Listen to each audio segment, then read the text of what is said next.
My skryfnaam is Rosalie Fox. Ons is hier uit die Vredefort koepel. Ons bly op 'n plaas naby Schoemansdrift. Ek het my man in die koepel ontmoet en gebly. Kom ons begin met die eerste een, A Tale of Wild Geese, want hy kom so lank saam met my al.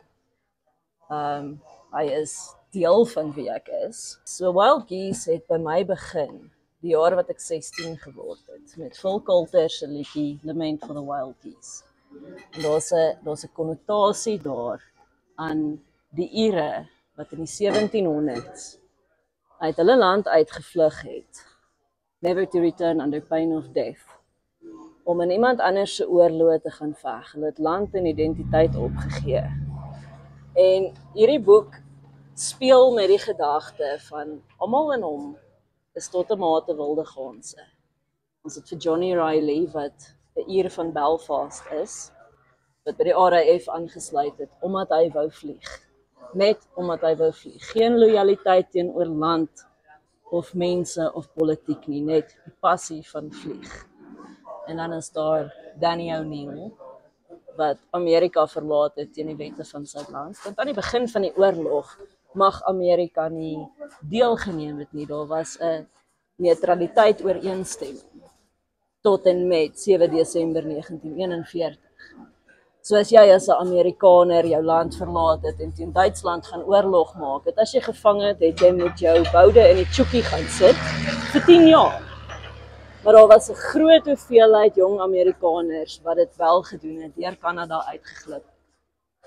En dan is daar 'n Suid-Afrikaner, hy is nie so groot karakter in die boek nie, maar hy speel 'n baie groot rol, Albert Nel, wat van die Karoo af uit die Commonwealth uit as 'n rear gunner in 'n Lancaster bomber gaan vlieg het.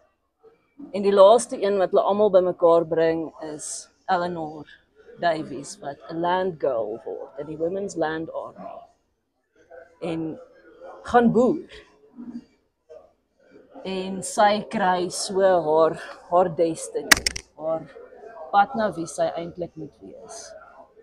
En almal van hulle op 'n punt verloor hulle land, hulle identiteit en kry 'n spoor op 'n ander plek wat na die Karoo son toe lei. So dis boek 1. En Johnny Riley word toe 'n baie groot fan favorite. So Johnny kry toe sy eie boek wat gedeeltelik in die Karoo en gedeeltelik in Namibië afspeel. En die vliegtuig van die boek is 'n Focke-Wulf 190 en 'n Boeing Stearman. En nommer 3 staan alleen, dis nuwe karakters. En nommer 4 gaan terug na die eerste mense toe. En elke boek het 'n vliegtuig, stukkie musiek wat baie keer net in my kop is, want die musiek het ontstaan lank na die storie afspeel, 'n blom en 'n voël. En die reeks se naam is Birds of War. Boek 1 het die ganse, boek 2 het 'n hadida en 'n kosmos, en boek 3 het 'n uil.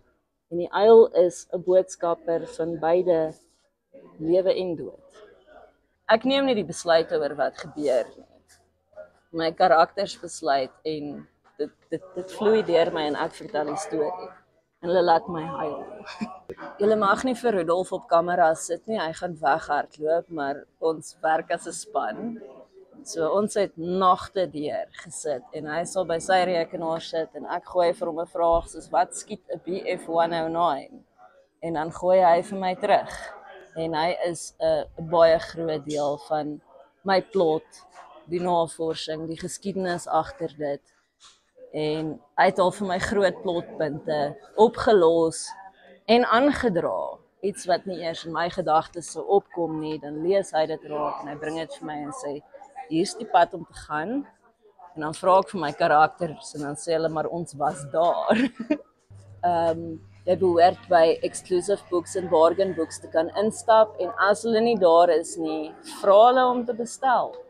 En as jy nie daar regkom nie, kan jy by Willow Trading SA gaan kyk of jy kan my op die meeste sosiale media gaan soek. Ek hang maar daar rond. Ek ontmoet hierdie pragtige mense hier vandag is van wyd en suid. Hulle vlieg in, hulle jaag in, hulle ry in. Ek waardeer elke liewe kliënt wat na my toe kom en ons ondersteun. Ons is 'n klein groepie mense wat saamwerk. Ons is nou al 'n gesin kan 'n mens maar sê, Ja. familie en soos maar lief vir ons mense. En ek sê ook dankie vir al die kliënte wat elke week, stiptelik elke week terugkom om ons te ondersteun. Vrydag is van 8 tot 2 en dan naweke is dit 7 tot 4. 7 in die oggend tot 4 in die middag. Terug na Parys toe, die gemeenskap hou nie daarvan om so ver te ry nie. Weet hulle wat hulle mis? Ek dink jy hulle weet nie. Dink jy hulle weet? Hulle het nie 'n cookie clue nie. Hulle weet nie.